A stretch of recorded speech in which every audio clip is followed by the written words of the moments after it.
Le chapitre 25 du livre de l'Exode rappelle que Dieu donne un ordre à Moïse de faire réaliser un chandelier tout en or, du poids d'un talent, soit 52 kilos d'or massif. Ce chandelier avait une branche centrale et 3 branches de part et d'autre. Nous avons là une image de l'Église. La tige centrale nous parle du Seigneur et les branches du peuple de Dieu. Dans ce chandelier se trouvait de l'huile, image du Saint-Esprit, rappelant que nous avons tous reçu la même vie. Nous avons tous la même vie et nous devons être gouvernés par cette vie. Dieu montre par ce chandelier qu'il a besoin d'un peuple qui soit une représentation de lui-même. Dans l'incarnation, le Seigneur Jésus a été une représentation parfaite de Dieu. Mais il a été aussi une parfaite expression de l'homme racheté, pourvu d'une nature spirituelle et céleste. Il est la révélation de Dieu. Le chandelier nous parle du témoignage du Seigneur Jésus-Christ par le moyen de son Église. Dans le premier chapitre du livre de l'Apocalypse, lorsque Jean entendit la voix de Dieu, comme une trompette, il se retourna et vit 7 chandeliers, avant de voir le Seigneur. Ce qui montre que son témoignage par son Église est le fardeau de Dieu, sa préoccupation. Il désire un témoignage qui soit l'expression de sa propre nature. Il veut que l'Église soit une révélation de lui-même. Si l'Église n'est pas cela, elle n'est rien du tout et notre vie n'a guère de sens. L'Église doit être une révélation de la pensée de Dieu telle qu'elle est exprimée en Jésus-Christ.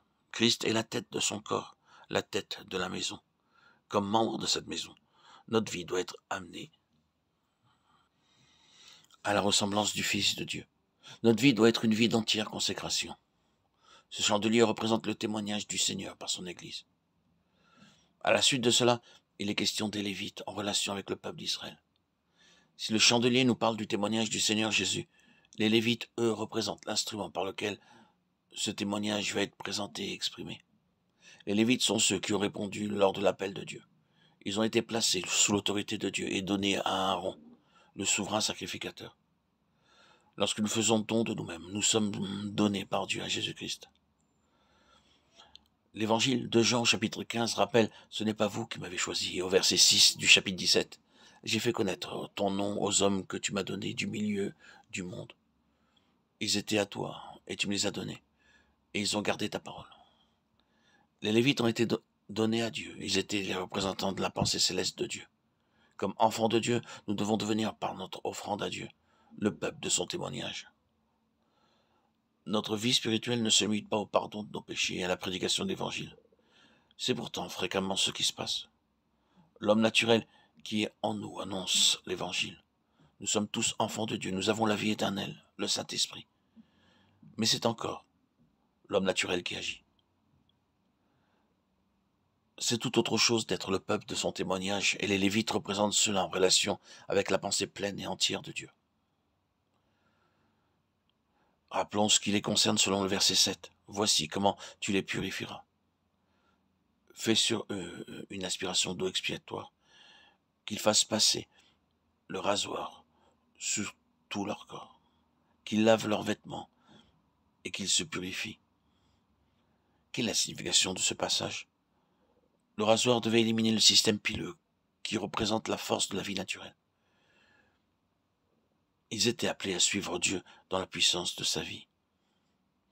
Ils devaient aussi laver leurs vêtements. Par l'action de la croix, nous changeons d'habitude et devenons différents. Ils étaient mis à part pour le Seigneur lui-même, exclusivement pour servir Dieu. Ils représentaient tout le peuple d'Israël auprès de Dieu. Ce que la nation aurait dû être, seuls les Lévites le furent.